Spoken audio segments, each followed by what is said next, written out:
Tonight, wrapping up Tamarack Ottawa race weekend. Honestly, a beautiful day to run a marathon. Streets were alive still, even with a little bit of rain, a little bit of wind. Thousands of runners pounding the pavement for the marathon and half marathon events through downtown Ottawa.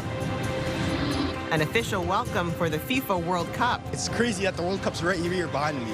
It was great. I never thought I'd get anywhere near the World Cup. The trophy is making its way across Canada with a stop in the capital before kickoff next month. Tense moments last night in Washington, D.C. Only for the two sides to remain far apart. One man is dead after a shooting near the White House. It's the president's third close encounter with gunfire in a month. And a clever incentive in Calabogie. $100, that's a significant amount. I think that's a great deal for anyone wanting to come here. Calabogie Peaks gifting gas gift cards to visitors who book a stay at the Ottawa Valley Resort this summer.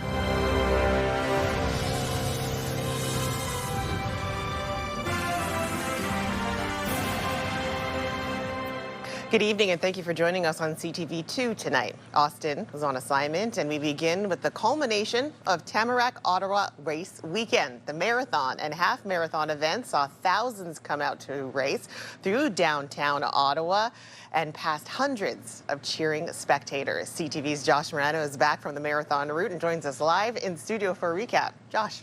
Yeah, Kimberly, nearly 17,000 runners took part between the two events, and participants were treated to a good one today. Brisk with light rain in the air made crossing that finish line a little bit easier.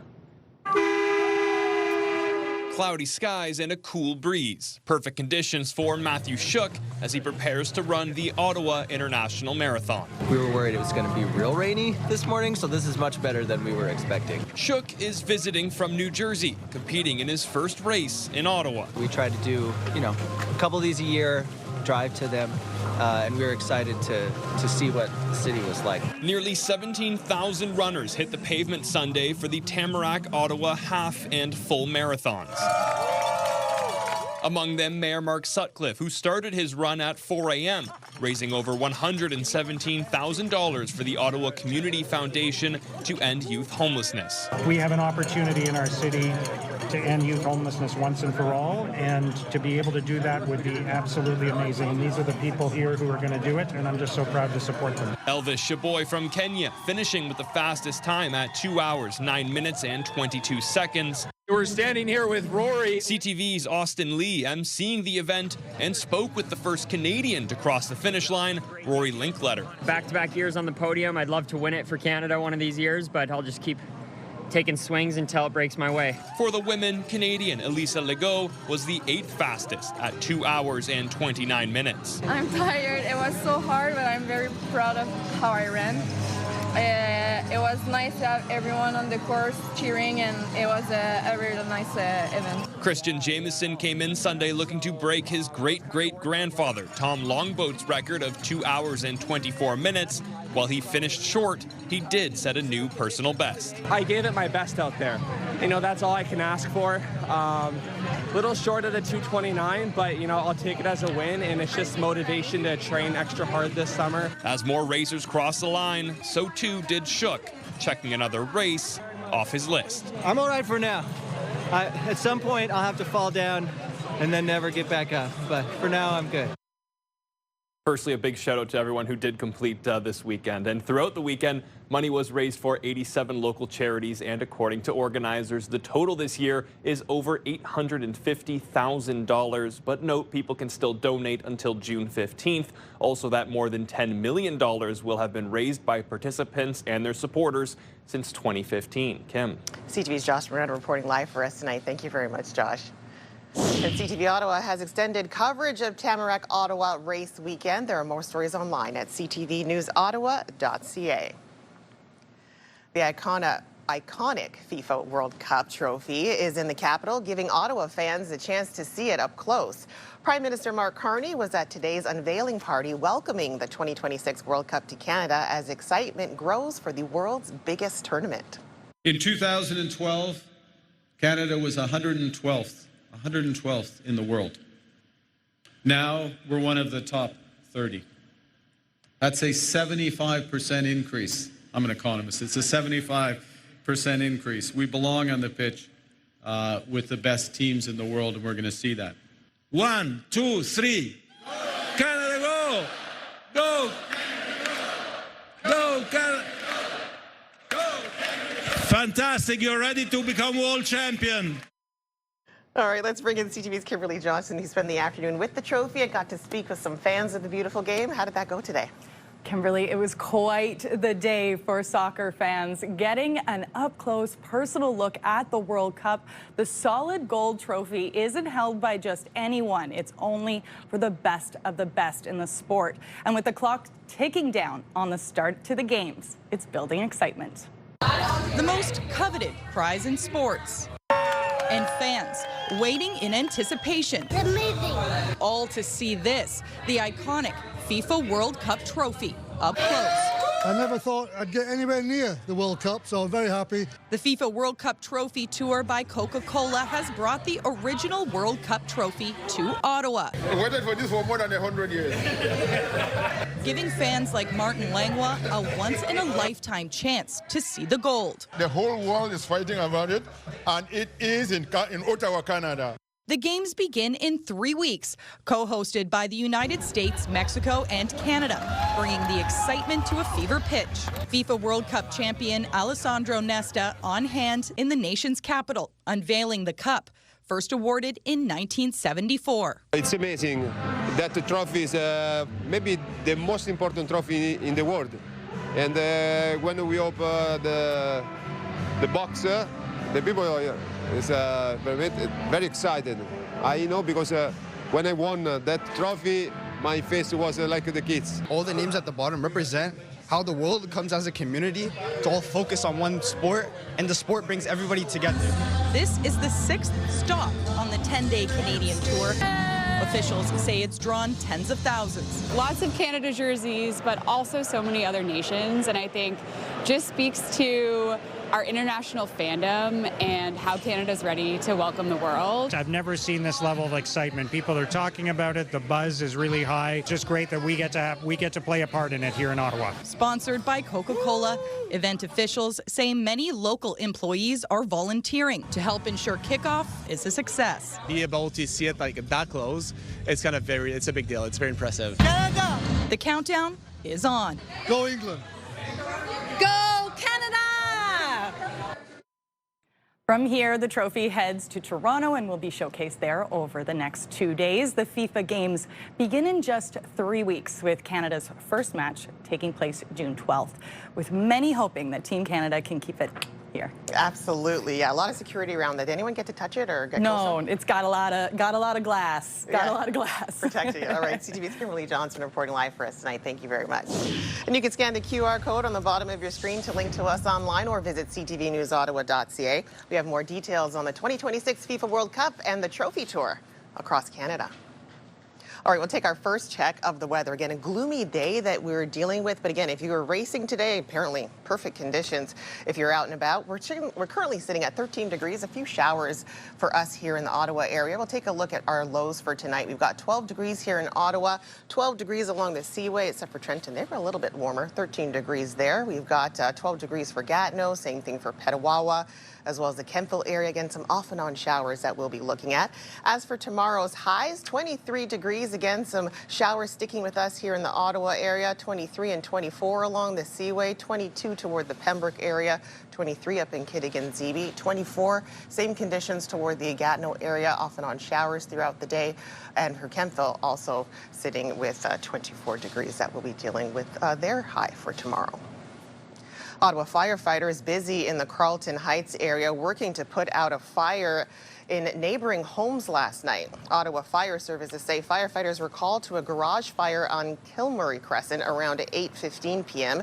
The fire spread from the garage to a single-family home and eventually to a neighboring home. Firefighters searched the buildings and found no occupants inside. The fire was under control about an hour and a half, and Ottawa paramedics say a 65-year-old man suffered a minor burn but wasn't transported to hospital. The cause of the fire is under investigation.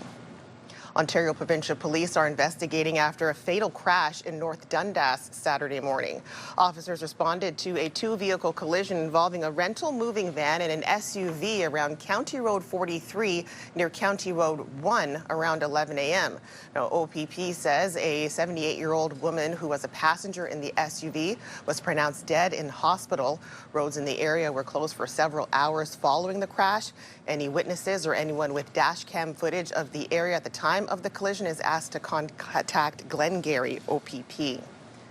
And in Belleville, a cyclist has died after a collision with a pickup truck. OPP responded to the crash last night on Highway 62 north of Frankfurt Road just before 11:30.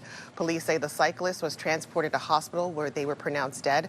No other information has been released, but any witnesses or anyone with information is asked to contact Central Hastings OPP. A crucial fall referendum in Alberta will determine if the province moves ahead with an official vote on whether to separate from Canada. The move has drawn criticism from both sides of the debate. CTV's Jeremy Sharon has more on what could come next. It's a fall referendum vote Alberta's premier hopes could put an end to a decades-long debate. We do need to get this issue resolved so that we can come to a conclusion and we can move on from it. But that isn't exactly how everyone sees it. Seems like Daniel Smith's trying to make this happen one way or another. Daniel Smith will not stand up and say, just stop it, because he's all part of this whole cabal. The Premier insists she's simply respecting democracy, allowing Albertans to decide what happens next. I respect the grievances that there are in Alberta, but I certainly hope that Canada can overcome them and show that we are the place they want to be. It's upsetting because I would like Canada to stay together. Smith says that's what she wants too, for Canada to stay together. And speaking with CTV's Question Period host Vashi Kapelos, the Premier made this commitment.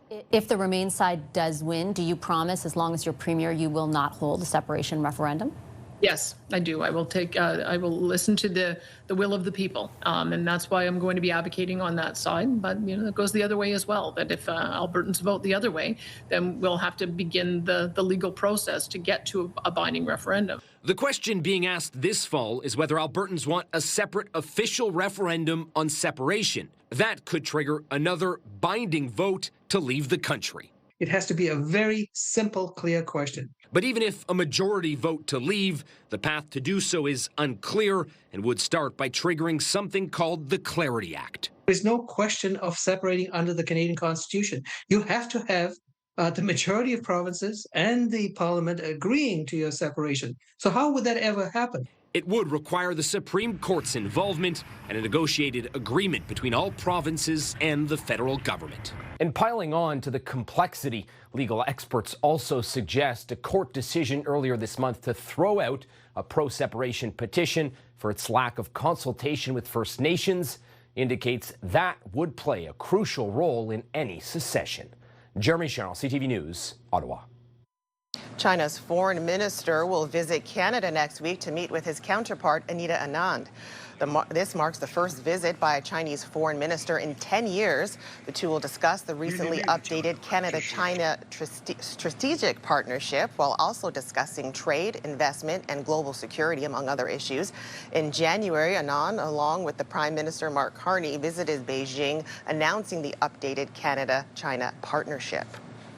The Canadian Red Cross is sending an Ebola response team to Africa this week to help confront the deadly outbreak in the Democratic Republic of Congo. We have a lot of expertise that we can provide, and this is exactly what we're doing. And I think Canadians in general are concerned with emergencies that are happening around the world, and we want to do our part to support them. The death toll in the DRC now stands at more than 200 people. That's up 27 from the day before. Health officials warn at least 10 other countries are at risk from the highly contagious virus, including Kenya, Ethiopia, and South Sudan. To developing news now on the war in Iran. According to the New York Times, the United States and Iran have agreed to a deal in principle to end the war and reopen the Strait of Hormuz. It comes a day after Donald Trump said a broader peace agreement between the two countries had been largely negotiated.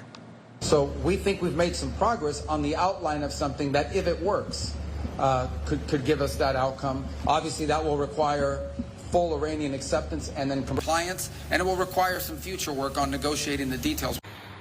The Memorandum of Understanding would see the gradual opening of the strait while ending the U.S. blockade on Iranian ports. The U.S. would also unfreeze some Iranian assets currently held in banks outside of Iran. If the MOU is signed, it would start a countdown of at least 30 days for continued negotiations to resolve sticking points over Iran's nuclear program. The New York Times is reporting that the deal has not been signed, but needs approval from leaders of both countries, which could take days. And tensions remain high in the United States Capitol. A suspect has been killed after shooting near the White House last night while the president was inside. CTV's Natalie Van Roy is live with the latest. Natalie. Kimberly, the U.S. Secret Service confirming that a person who opened fire on Saturday on a White House security checkpoint is dead after being shot by officers who returned fire. Now, this is the third incident of gunfire in the vicinity of President Donald Trump in the past month. That President Trump has said a deal is close, only for the two sides to remain far apart.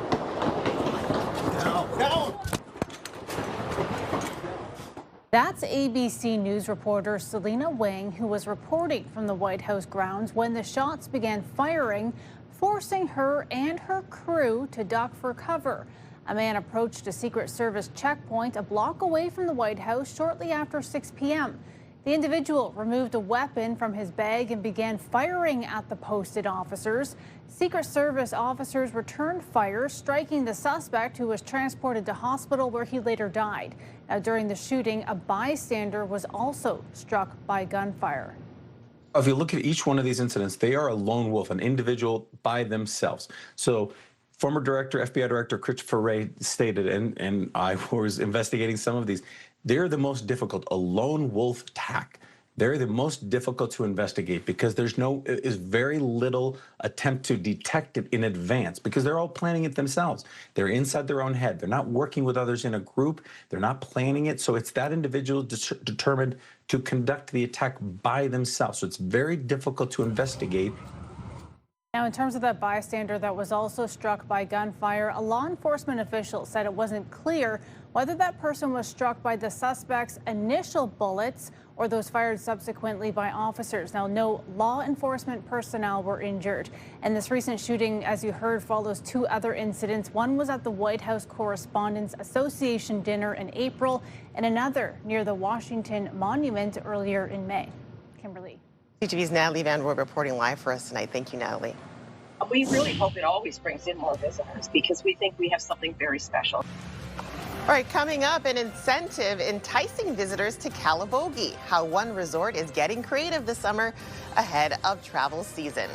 We got a live look through our Centennial Glass Sky Cam. A little gloomy out there, some light drizzle that we're looking at. We're sitting at 13 degrees.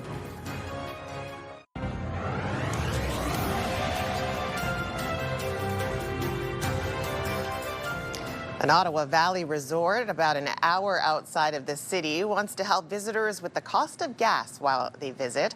The resort says they want to welcome visitors to all they have to offer while making them feel like they're at home. CTV's Camille Wilson checked out more from Calabogie Peaks and back to tell us all about their special summertime offer. Camille. Well, Kimberly, we all know a little incentive can go a long way, especially when a $100 gas gift card is up for grabs. As the price of fuel has been creeping up to almost $2 a liter, Calabogie Peaks has an offer that might help ease some of that burden for drivers this summer that could give them the area and give so much the area, so much needed economic boost. Oh, yes, I made this one yesterday. For Laura Lee McDonald, this is her second time staying at the Calabogie Peaks. It's a sewing retreat run by a local fabric store in Ottawa. Great time. And like the time we had in last fall, the staff and the food and the facilities have all been fantastic, and everyone has talked about how much we've enjoyed coming. Her and her partner Dan Newman say it's a great place to get out of the city. It's a beautiful drive too from Ottawa as well. The resort in the Ottawa Valley is offering a $100 gas card hotel special for visitors this summer as gas prices hover around $2 a liter. $100, that's a significant amount. And yes. And, we're an hour and a half a bit from the city of Ottawa. and people are looking for things to do that involve staying in Canada. So I think that's a great deal. Owners say they are trying to ease some pressure at the pumps and make things a little more accessible for guests. The Ottawa Valley is about an hour outside of Ottawa. We're about 4 hours from Toronto. And we think we're really special, very different than what maybe Southern Ontario is used to. The offer is valid from Sunday night through Thursday night only, with a minimum of a 2-night stay. That for sure will bring me back, given the gas prices. So yes, definitely. I think it's just a great incentive to come and see the resort and to have that opportunity. The resort sits on 680 acres with a beach grill house, canoe or kayak paddling, golf course, hiking, biking, and ATV trails for summer fun. Even without the snow, there's plenty of hiking trails and bird watching and things like that. So I think it's a great location to be. I would be able to take more time to explore more of what's offered. The summer offer is valid from Sunday nights through Thursday nights throughout the summer, with a minimum of a 2-night stay, and the gas gift card will be available upon checkout. Kimberly. CTV's Camille Wilson reporting live for us tonight. Thank you very much, Camille. All right, let's take another look at what's happening weather-wise here across the capital. Again, if you're out for race day, Tamarack Ottawa race weekend, well, it wrapped up today. Now, while it did look gloomy, some racers are calling this the perfect racing conditions, ideal even. There wasn't too much rain during the marathon, and it wasn't too hot or too sunny for racers. So we'll take a look through the satellite radar. Again, we have some cloud cover that'll be sticking with us here in the Ottawa area for the better part of the rest of the weekend, as well as to start off the week. We'll take a look at what's happening across the country right now. We've got some clearer conditions towards St. John's, 8 degrees. We've got mainly sunny conditions over there. Overcast skies with some rain in Charlottetown. Clear in Fredericton. They're sitting at 18 degrees, 16 degrees for Halifax. Over toward Quebec City, overcast skies with 16 degrees, 13 here in Ottawa, 14 in Toronto, 11 with some cloud cover and some rain in toward the Sudbury area, 18 with cloud cover in Windsor, and 13 up toward Thunder Bay. We've got some clearer conditions, mainly sunny in Winnipeg. Warmer, 28 degrees in Regina, 26 in Saskatoon. We've got some cloud cover toward the Alberta area, 20 degrees in Calgary, and 19 in Edmonton, 19 degrees in Vancouver. Now, closer towards us here at home in Ottawa, again, we're sitting at around 12, 13 degrees right now with some drizzle. Tomorrow, we've got some more showers. 23 degrees will be the high toward the Ottawa Valley. Same conditions there. We've got a few showers in the afternoon, but 22 degrees could be the high. Humid tomorrow. The Seaway, more of the same. Periods of rain right now with some drizzle at 12 degrees and 24 degrees with some showers tomorrow. So here's how the week is shaping us for here in the capital. On Monday, few showers, 23 degrees the high. Pretty much the same thing heading into Tuesday, Wednesday, and Thursday. We could see more of the sun peeking out, though, by Friday. Well, as Canada prepares to invest upwards of $25 billion to purchase 12 new state-of-the-art submarines, the Republic of Korea has arrived along Canada's Pacific coast to showcase their world-class submarines and to take part in a historic joint naval drill with the Royal Canadian Navy. CTV's Adrian Gobriel reports. Titled the patriotic song, the Republic of Korea's national anthem is played in harmony with O Canada.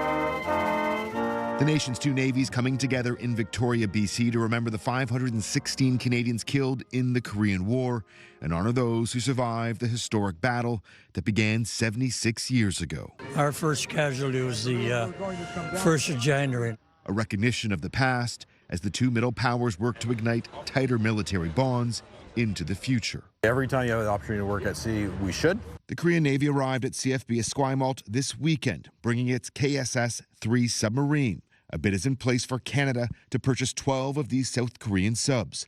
The only other finalist vying to deliver Canada's next-generation submarine is a joint German-Norwegian submission. Ottawa will announce the winning multi-billion-dollar contract this summer.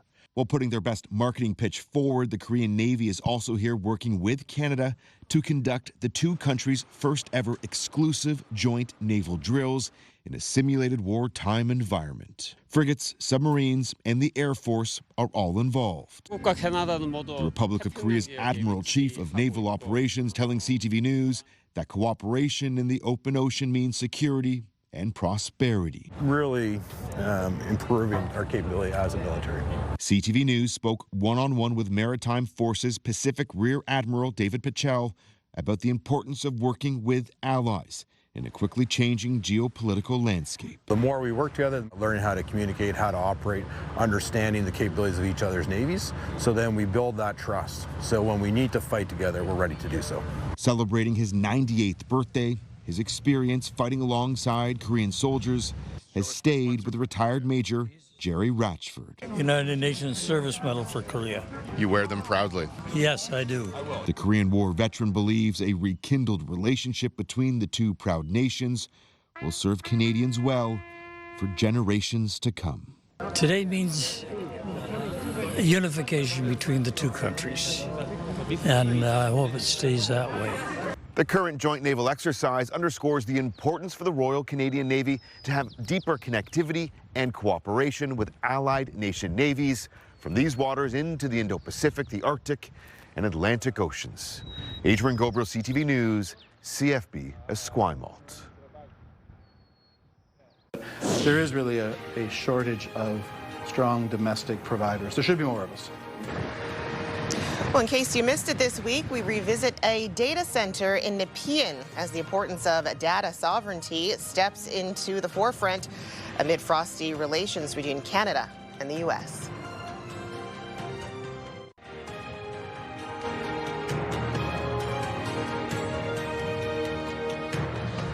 Well, in case you missed it this week, as we move deeper into technological world, the idea of digital sovereignty is becoming a major priority for governments. It comes as city officials are trying to sell the nation's capital as a tech hub. CTV's Austin Lee toured a data center in Nepean.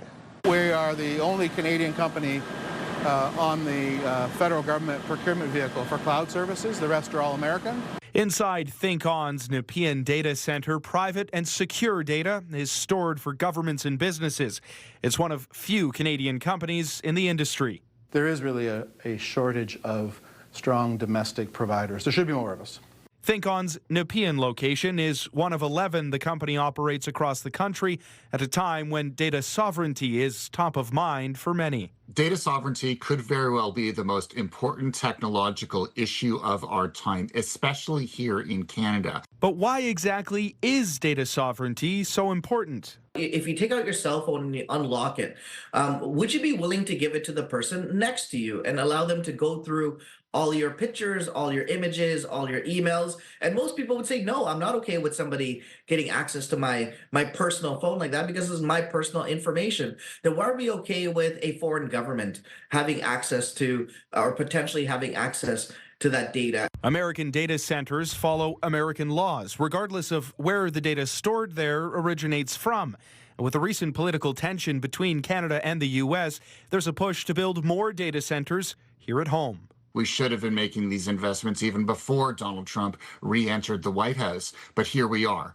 And Canadians are learning that we make the rules when we build the playgrounds. Which is why companies like ThinkOn play a key role in Canada's technological future. If you work with local domestic providers, you make them better. And by making them better, you make them more competitive.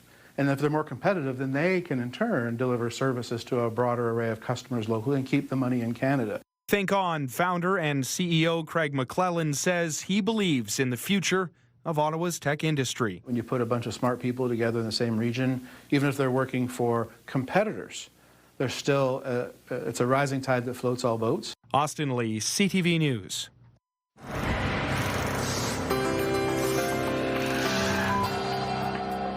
Well, in tonight's big picture, a Brazilian surfer is making waves and headlines globally for his flawless performance at the World Surfing Championships in New Zealand. That's Iago Dora, who took to the waves after a morning delay, scoring a perfect 10 in the final moments of his quarterfinal performance. And this performance advances him to the next round of the competition. Check that out. What a gorgeous view. All right, to some other stories you need to know right now. Atletico Ottawa hosting Hamilton's Forge FC today in Canadian Premier League action at TD Place Stadium. Aguilar. Good delivery. Headed from Garcia. Larson, his first save. What a Noah Batnick cleans it up after the great header from Garcia there to break the deadlock. Atletico takes the 1-0 lead in the 67th minute. Now, both teams would add another goal apiece. 2-1 is your final, as Ottawa wins back-to-back games for the first time this season. Atletico now heads to the West Coast for their next match, and that'll be next Sunday against Pacific FC.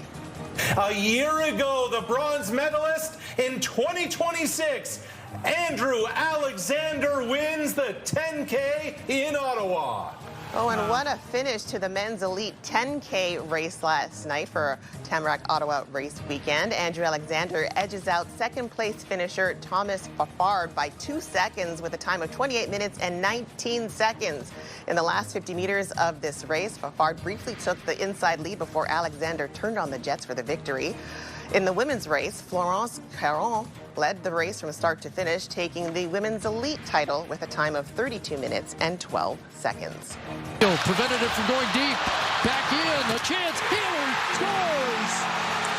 Nikolai Ehlers in overtime for the Canes buries his second of the night to even the Eastern Conference Final Series with the Canadians at a game apiece. Now, the Cavs, they only had 12 shots on goal all night. They'll be looking to make some adjustments as the series now moves to Montreal. Game 3 is set for Monday night. Puck drop at 8 o'clock. Hello. Hi. Are we interrupting? No, please come in. The political drama Fjord from Norway has won top honors at the Cannes Film Festival, that is. It's the second time the Romanian director Cristian Mungiu has won the Palme d'Or. He previously won the top honor for 4 months, 3 weeks, and 2 days. Way, check your armor. The kid will live centuries. I won't always. And The Mandalorian and Grogu brought in $102 million US to top the weekend box office across North America. That's higher than anticipated, but still marks the lowest opening for any Star Wars film released under Disney. Horror movie Obsession finished in the second spot, earning just $22 million, while Michael rounded out the box office in third place.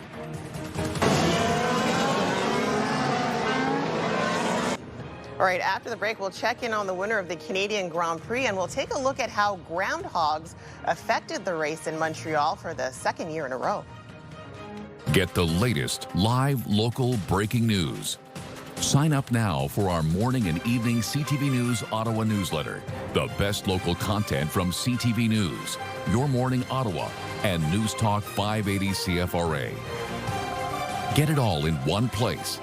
Sign up now at ctvnewsottawa.ca.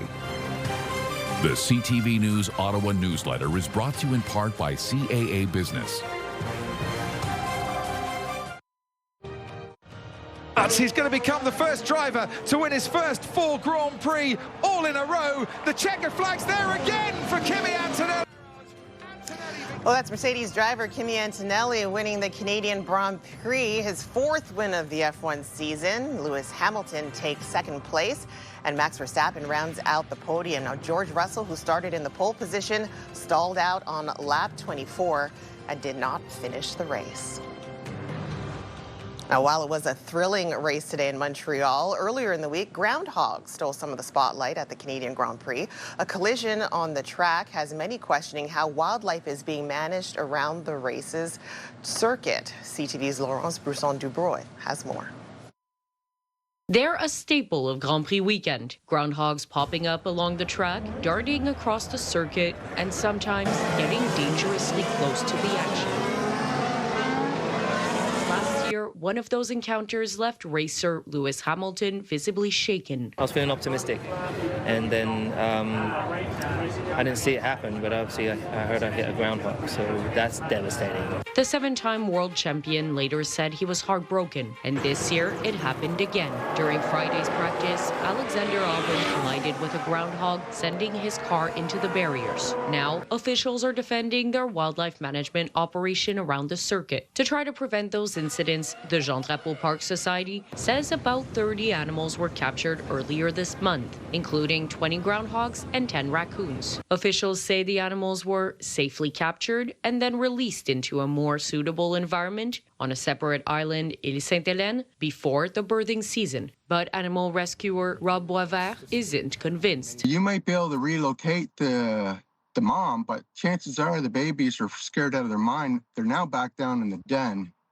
And so once you relocate mom and not the babies, well, babies are, depending on their age, they're not going to be able to look after themselves, and chances are they're going to die. The park says the operation wrapped up May 15th, earlier than usual because of the Grand Prix event schedule. But Boisvert says no matter the time, moving animals away from familiar territory can create even more risks. Because it's in the area where they know where their food and water sources. They also know the predator situation. We reached out to Terminix, the company handling the wildlife relocation near the track, but did not receive a response in time for this broadcast. The park says it's now using new geolocated traps to better understand where animals are most active around the circuit in hopes of keeping both drivers and wildlife safe. Laurence Brisson-Dubreuil, CTV News.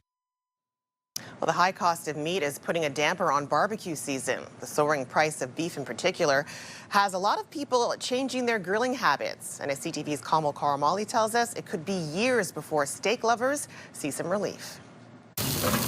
It's the sound you hear that marks the start of summer, the sizzle of meat on the barbecue. But this year, Canadians are opting for a cheaper cut, or like Anastasia Jeannot, just less beef overall. I would say I've reduced my beef intake by about half, if not a little bit more. And that's because the price of it continues to climb, cutting into this butcher's bottom line. Beef chuck, which we used to see for closer to maybe $8, $9 per pound. We're having to retail at almost $16 per pound. In the last 5 years, the price of beef in Canada has soared, going up nearly 65%. In the past year alone, it went up more than 12%, while the increase for chicken or pork has been roughly half that. All because of several dry years that shrank the pastures Canadian cows feed on. And when that happens, cow herds are reduced. We are at the lowest cow herd we've had in almost 40 years. It's not just the cost of beef that is hitting Canadians' bottom line, but the price of propane has also increased. The war between U.S. and Iran, half a world away, that's blocking oil shipments, making its way into the kitchen of this Toronto Pakistani restaurant. The propane is also going high. Every businessman in the restaurant, I don't think that they are making profit. They are surviving. For beef, there's hope prices will start coming back down. The cattle shortage now reversing, with Canada recording an increase in the number of cattle for the first time in nearly 8 years. But seeing the changes on your grocery bill could take years. As we go into 2033, it will start that downtrend in as far as the prices that we receive. Which means steak lovers like Anastasia Jeannot will keep having to buy cheaper cuts for now. Kamal Karamali, CTV News, Toronto.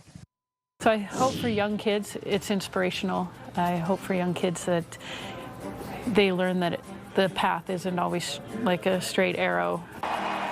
All right, coming up, a one-on-one with one of the world's best women's soccer players of all time, and a new look into the iconic career of Christine St. Clair.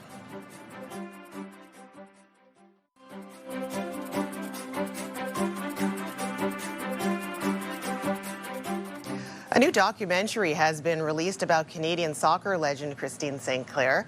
CTV's Sean Leathon recently sat down with the soccer legend about the film titled Christine St. Clair, kind of a big deal. She's the all-time leading goal scorer in international soccer history. Christine St. Clair! Today, an animated short documentary about the Canadian soccer star's life has been released, titled Christine St. Clair, kind of a big deal. So what, I just say my name? I think it's kind of fitting. I like to be in the background and not have the spotlight on me, and people are kind of pushing me into it. 6 World Cups, 4 Olympics, 23 years in red and white. The 8-minute film is narrated by actor Ryan Reynolds and directed by animator Ian Duffy. Available on YouTube, Apple TV, and Roku, St. Clair wanted her story told in a sharp, fun way that can be easily understood. So I hope for young kids it's inspirational. I hope for young kids that they learn that the path isn't always like a straight arrow where you want to go. There's ups and downs, and that's okay. Sinclair scored 190 international goals for Canada, her first coming at age 16. Everything that could go wrong went wrong. The film touches on setbacks like failing to win a game at the 2011 World Cup, personal loss in her mother and first soccer coach Sandra due to MS, to the high of winning Olympic gold in 2021. But for the athlete, her greatest moment came here in Canada. The opening game of the World Cup here in Canada in 2015, you know, walking out in front of 60,000 screaming Canadians, just a moment that, as a female soccer player, I never thought I would have the privilege of experiencing, and getting to experience that with my best friends. Sinclair scoring the only goal to beat China 1-0, and that proud moment was a milestone for female athletes moving towards a world where women's professional soccer, hockey, and basketball all exist in this country. It's pretty surreal. I dreamt of that my entire career, to be able to play at home, or as a kid to be able to go watch women play sports. It's pretty crazy that it's here and it's thriving. And it's a climate she herself helped create, having advocated for equal pay for the men's and women's national team that was finally ratified just last year. Having retired in 2024, Sinclair's part of the ownership group of the Northern Super League's Vancouver Rise. As for the World Cup coming here next month, she's excited to play a different role. I haven't been able to be a soccer fan, so I'm excited to go to some games and just soak it all in and just become part of the madness that is coming. Though it is the biggest stage, Christine Sinclair's presence at any international soccer match will surely be noticed because she's kind of a big deal. Sean Leathong, CTV News. All right, coming up, making history during race weekend, how one Ottawa man inspired so many during Saturday's 5K. Another live look right now through our Centennial Glass Sky Cam. We're still dealing with some light drizzle, 13 degrees in Ottawa. Tonight, a healthcare system in crisis. I had told them, I need to push, I know that feeling, this baby's coming out. Why this New Brunswick couple was forced to have their baby on the side of a highway. Later on CTV National News and watch on Crave. The National Capital Region is jam-packed with incredible experiences you don't want to miss. Hey, it's Tanea Taylor, your iHeartRadio Weekender, powered by Barhaven Ford. Get the inside scoop on all the biggest and best events every Thursday, Friday, and Saturday on CTV Move 100, Pure Country 94, TSN 1200, and News Talk 580 CFRA. iHeartRadio Weekenders is powered by Barhaven Ford. Take your weekend path. We've got the Bronco Sport for it.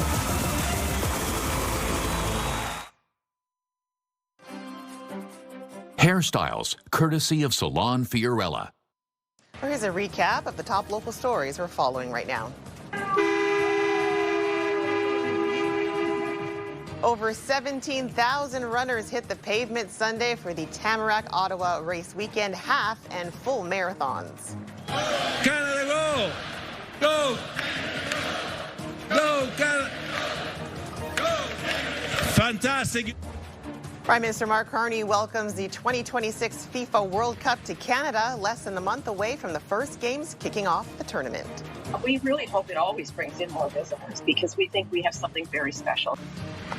And an Ottawa Valley resort is offering an incentive to summer travelers to help visitors with the cost of gas while they visit. Now to final check of your wake-up weather and your 7-day forecast here in Ottawa. 13 degrees is what we're waking up to on your Monday morning. We do have some showers that is sticking with us from now pretty much off and on right to about Wednesday or even Thursday. So here's how the week is shaping up. Again, it's going to be humid. We're looking at 20 degrees all week. But again, it looks like we're going to have some rain mixed in with that as well. All right, it's time to check in what our news team is working on tonight. CTV's Natalie Van Roy, anchoring The Late Show. What have you got for us? Well, thanks, Kimberly. If you traveled from Ottawa to Toronto this weekend to see Bruno Mars, you may have been disappointed because a heavy downpour washed out his first concert on Saturday night at the newly built Rogers Stadium. Now, Saturday's night show was postponed to May 31st, but sound checks were going on this afternoon for tonight's scheduled concert. That's the first performance in Rogers' Summer Concert Series, which is heading into its second year. And we'll have more tonight on that at 11:30. And you can get the news anytime, anywhere at ctvnewsottawa.ca. And join me tonight for CTV News at 11:30. All right, thank you, Natalie. Well, Tamarack Ottawa race weekend wrapping up today, but some history was made along the way. That's right. 100-year-old Roy Allen set a world record after finishing the 5K yesterday. Well, that's Allen crossing the line and becoming the first centenarian to complete the 5K and setting a world record in the process with a time of 1 hour, 47 minutes and 19 seconds. The Ottawa native also raised over $10,000 for seniors and dementia care on behalf of the Council on Aging of Ottawa. What a great story. That is amazing.